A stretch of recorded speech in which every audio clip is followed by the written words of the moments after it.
c'est soit un État qui va naître aux frontières du Maroc, qui donnera un espoir à toute la région, à tous les Marocains, et voilà, il y a beaucoup d'espoir dans ce pays naissant où c'est la fin d'une civilisation, c'est l'un ou l'autre. Il n'y a pas d'entre-deux. Donc l'affaire du Sahara occidental semble perdue pour les Marocains. Il n'y a plus aucun signe de négociation depuis la guerre en Iran. Les alliés du Maroc semblent se rapprocher de l'Algérie pour l'énergie et paraissent délaisser le Maroc. Quel scénario possible pour l'avenir du Sahara occidental dans ces circonstances? Alors, ce qui va se passer, comme tu viens de le dire, donc tout cet enthousiasme qui avait fait le pain quotidien des Marocains et surtout des Aïacha, donc la Bolivie vient de reconnaître l'autonomie marocaine, l'Espagne, l'Allemagne et tout. Je crois que ça va devenir de l'histoire ancienne parce que pour deux raisons. Abstraction faite de la guerre, de ce qui se passe aujourd'hui. On s'est rendu compte qu'on a été loin.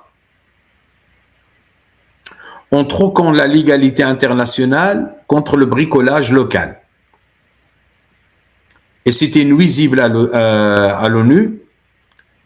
Et ça a amené ce qu'on appelle le Conseil de la paix de Cacaboudin, de Trump. Un ramassé des copains qu'il avait rencontrés sur l'île de Pstein et compagnie. Donc, un conseil de paix, et on sait très bien, c'était pour épargner donc, la Cour pénale internationale à Benjamin Netanyahu, en amenant le pion aux Nations Unies. Il y a toutes les institutions des Nations Unies que Trump conteste régulièrement. L'OMC, il a imposé les droits de douane. Heureusement, la Cour suprême américaine, the Supreme Court, avait annulé cette connerie-là, etc., etc. Mais elle avait donné beaucoup de fil à retordre aux Européens et à pas mal d'autres pays à travers le monde, la Chine et d'autres. Aujourd'hui, on s'est rendu compte qu'il faut absolument revenir à tous ces acquis post-seconde guerre mondiale, sinon c'est la porte ouverte à tout et à rien. Et à n'importe quoi surtout. Donc ça, c'est le premier élément. Un élément, c'est retrouver le sérieux et la responsabilité, disons, c'est ce que Olivier Courtel avait dit dans son article dont je vous ai parlé la dernière fois, dans Le Point. C'est qu'on doit prendre nos responsabilités et retrouver un certain sérieux et un certain respect à tous ceux qui ont travaillé pour que cette structure qui est les Nations Unies puisse voir le jour sous sa forme actuelle après la Seconde Guerre mondiale. Donc il y avait ce premier point, c'est retrouver la légalité internationale. Le deuxième point, c'est la réelle politique. Aujourd'hui, si tu veux, la géostratégie commence à changer d'allure et de forme.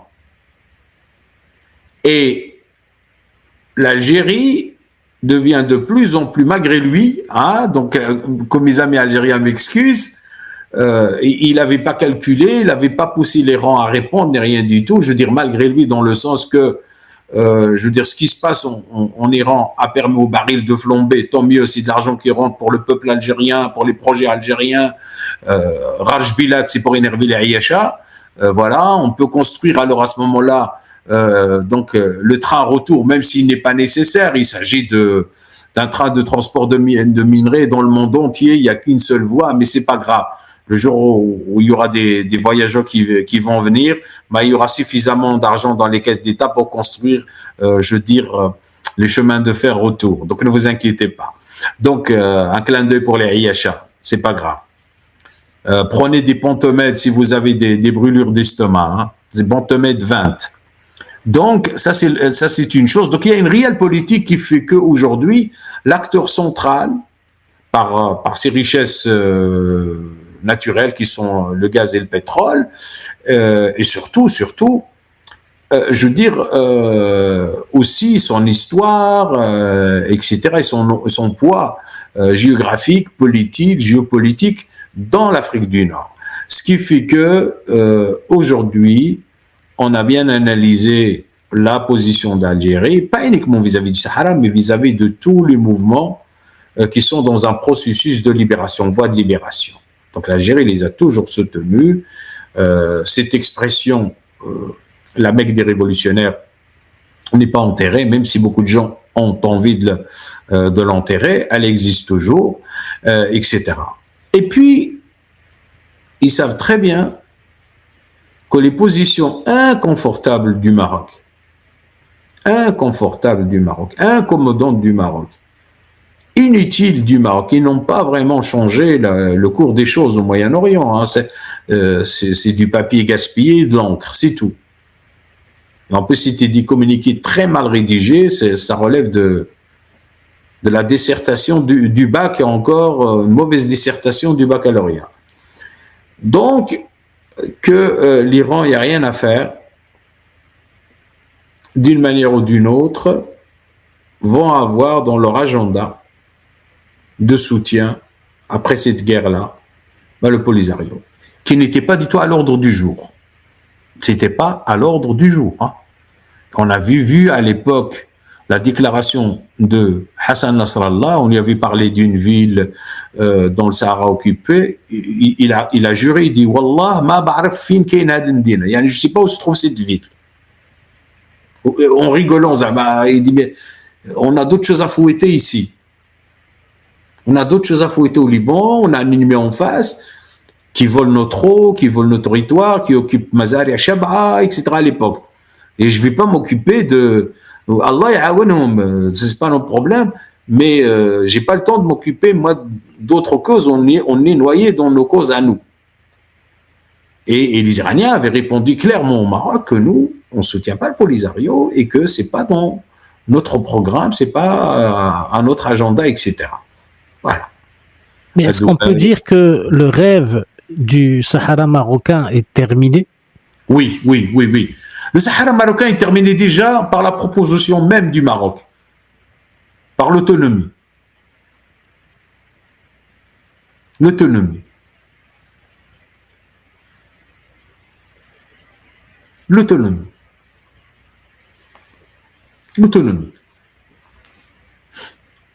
Donc, par l'autonomie, déjà, c'était un pas vers la fin. Donc, moi, je ne crois plus au Sahara marocain. Et je crois que le roi lui-même ne croit pas. Le roi lui-même ne croit pas. La réponse des partis qui n'a jamais été publiée, normalement, ils existent, les réponses des partis politiques, n'étaient pas contents du tout par l'autonomie. Ils ont envoyé leurs brebis sur l'un ou l'autre réseau social pour pouvoir s'exprimer, en disant que nous, le Sahara est marocain, même l'autonomie, on n'en veut pas, etc. Mais ça, c'était des gens envoyés par les partis politiques qui n'ont pas osé, ils ont peur d'avoir la même blague que Abdelrahim Bouhabid, etc. Mais leur réponse était niette, non, mais pas rendue publique, pour ne pas mettre mal à l'aise le roi. D'ailleurs que lui-même, il a fait son discours et il s'est taillé à Dubaï. Le lendemain, il n'était plus au Maroc. Hein. En tout cas, je ne sais pas, est-ce qu'on peut parler d'un pays, est-ce qu'on peut parler... Les attributs d'un État commencent à partir en vrille. Voilà. Donc, non, le Sahara marocain, c'est fini. Quelle formule va prendre par la suite, je ne sais pas. Mais je crois que les Sahraouis, eux, veulent vraiment un État indépendant. Ils ne veulent pas du tout être associés à toutes les mésaventures de ce régime et entre autres la normalisation. Ça sera une insulte pour l'Algérie. Si les Sahraouis acceptent, parce qu'en même temps tu acceptes la normalisation, ah oui, tu fais partie d'un groupe de merde qui a normalisé, et ça sera un manque de respect et une sorte d'ingratitude vis-à-vis des Algériens. Et comme disait l'adage français, la gratitude, c'est la mémoire du cœur. Et l'ingratitude, c'est l'absence de mémoire du cœur. Donc, ils auront perdu, dit que la mémoire du cœur, c'est qu'ils vont perdre vraiment le sens de se souvenir de la générosité algérienne, de la main tendue pendant près de 50 ans des Algériens, etc. T'imagines, on met à ta disposition tout un territoire où ils ont accueilli je ne sais pas combien de Sahraouis, etc. Puis à la fin, tu vas rentrer dans un pays qui a normalisé, qui a bazardé, qui a fait ça, qui a fait ça, qui a fait ça, qui a essayé à plusieurs reprises de nuire aux Algériens, etc. Donc ça ne va pas. Et je crois que les Sahraouis, franchement, les connaissants n'accepteront jamais de mettre leur tête dans le sable, mais ils ont envie de rester debout et surtout de mourir debout et non à genoux. Voilà. Donc, ce que je peux dire. Bye bye.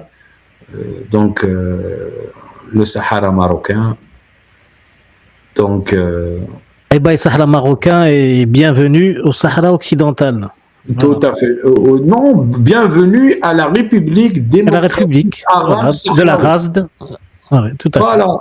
Fait. Bienvenue chez vous, les Sahraouis. Exactement. On va venir monter à dos de chameau. On fera une grande fête, professeur, hein, si ça se réalise. Moi, je peux vous promettre que... J'espère que je serai encore vivant. Ne faites pas la blague, les Sahraouis. Hein. Ah non, mais ils vont se bouger un petit peu, je pense. Dépêchez-vous, comme dans la vidéo. Dépêchez-vous. Ils ont intérêt. Pour leur propre survie d'abord.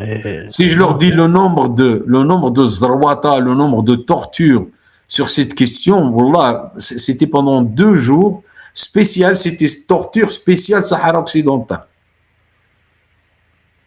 Est-ce que vous avez été en Algérie? Pourquoi vous êtes rentré en Algérie? Donc, ils savaient très bien qu'on avait fui en Algérie. On n'a pas été loin. Donc, au moment où on est revenu, ils croyaient qu'on est parti rencontrer le Polisario et revenir avec Sleh, quoi. Alors, vous imaginez, on a été torturé pour le Sahara occidental.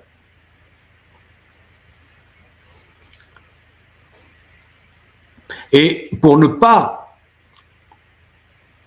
porter allégeance au régime et m'inscrire comme tous les grands lâches dans l'objectif du Sahara marocain, j'ai refusé d'être indemnisé pour les années d'exil et de prison et de torture. J'ai refusé. Parce que tu dois vraiment rentrer dans le moule du régime. Près de 600 000 euros. Bien sûr pour ma dignité, mais aussi pour des causes justes que je défends, le Sahara et autre chose. Donc ça, souvenez-vous bien les Sahraouis. Donc servez-vous de rien. Faites vite. En tout cas, on est avec eux. On est avec eux, même s'ils n'ont pas été avec nous durant la Gen Z. Là, ça, je leur tiens rigueur, bien évidemment. Mais voilà, on leur laissera quand même l'opportunité de se rattraper. Si les Marocains sortent la prochaine fois, on vous attend et j'espère que vous serez au rendez-vous.